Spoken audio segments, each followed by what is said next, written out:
Yon mga kalapatids, mga agwaps, welcome back dito sa Gwaps TV Official. So magandang araw sa inyo. Lumibot muna tayo rito sa mga nire-ready nating breeders kasi meron tayong ilang piraso na isasalang mga kalapatids, mga agwaps, para sa gaganapin natin na North Derby Race ng 2026 mga kalapatids.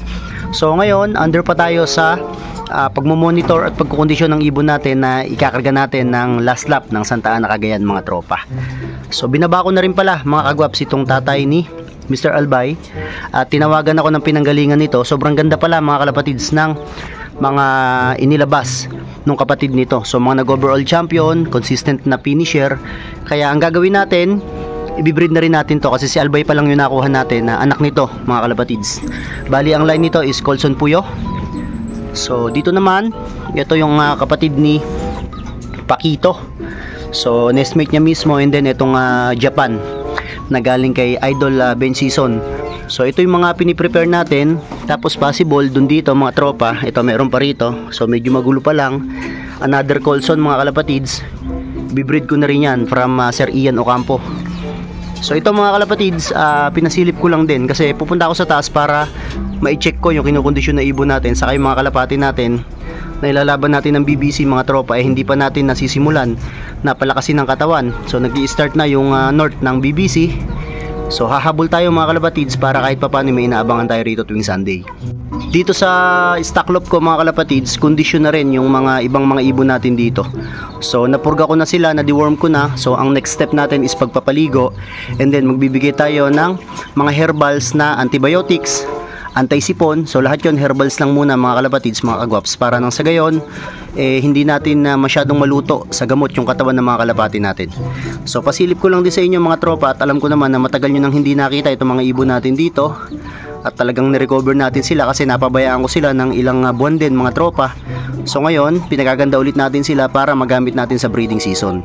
Update naman dito kay Mr. Pakito mga kalapatid. So inire-ready natin si Mr. Pakito kasi bibreedan din natin siya. So tinanggalan ko siya ng isang pirasong pakpak. So pahahabain muna natin yung bago natin siya i-breed mga tropa. So yan yung overall champion natin. Ginagawa kasi natin yan na laruan dito kaya nakahiwalay dito mga kalapatids. So ayan po siya. At makinis na mga tropa. So ilang araw na lang makukumpleto na rin pakpak niya kasi medyo may tubo naman na yon. So possible siguro mga 2 weeks to 3 weeks okay na siyang i-breed. So dun po tayo mag-i-start na mag-breed mga kagwaps. Sa pang house to house ko mga kalapatids, ayan si Utoy. So medyo gumaganda na rin siya.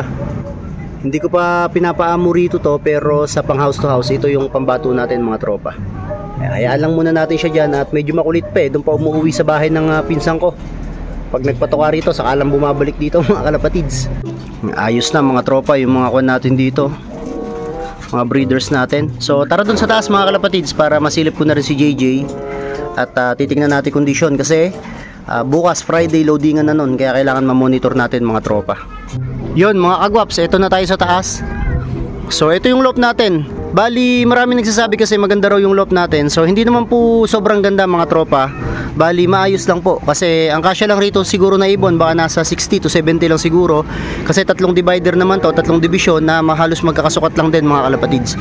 So may mga nagtatanong kasi sa atin ng style ng loop natin. Ayan lang po. So pagka tinignan nyo po siya sa gilid, ito po yung viewingan, tapos ito po yung landing board mga tropa. So ganyan lang po yung loop po natin. At para sa akin mga tropa okay na to. So nandyan sa loob si JJ mga kalapatids. So ito yung mga pang south natin, ngayon pa lang nagbo-viewing. So ayun, may nakita ko rito mga tropa. Ayan yan si JJ mga kalapatids. O yan po yung kondisyon ng ibon natin.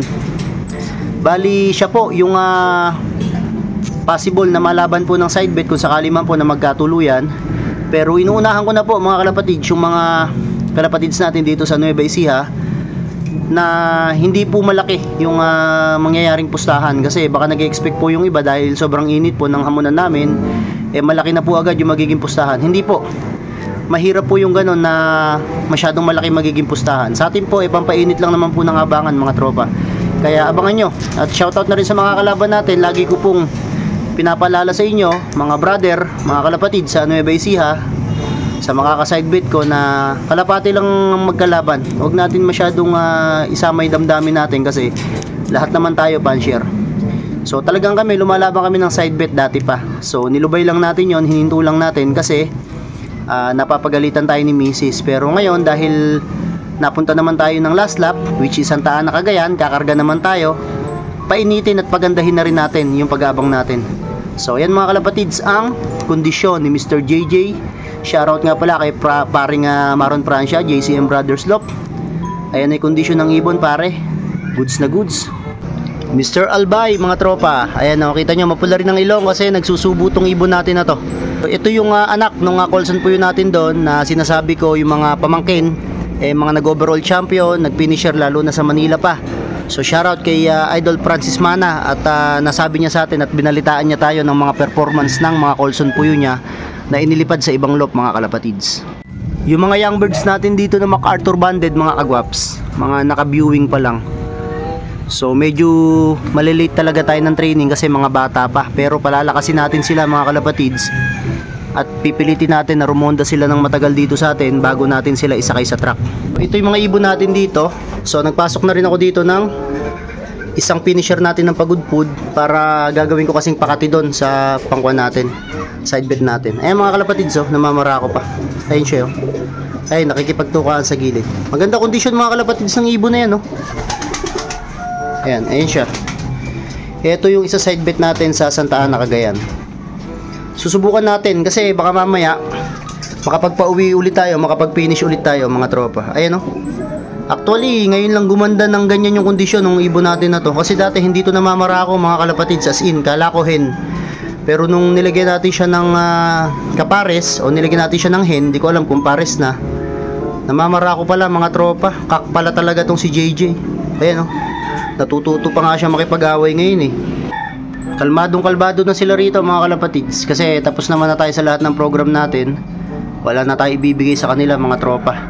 So shoutout sa mga kalabang ko sa Sunday.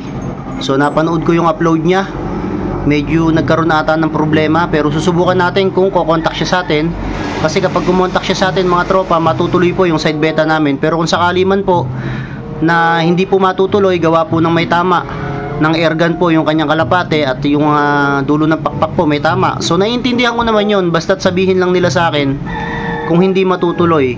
Kasi yung pamusta naman natin dito, nakaipon naman na mga kalapatid. So inuulit ko, hindi po masyado o sobrang laki po ng magiging pustahan po namin. Tamang tama lang po mga tropa, yung hamon niya po na 1 milyon.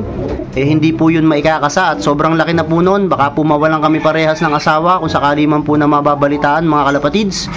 So sa akin okay lang, ako ang magdidigan ng pusta, sila lang ang tatapat mga tropa. So maraming salamat po sa inyo.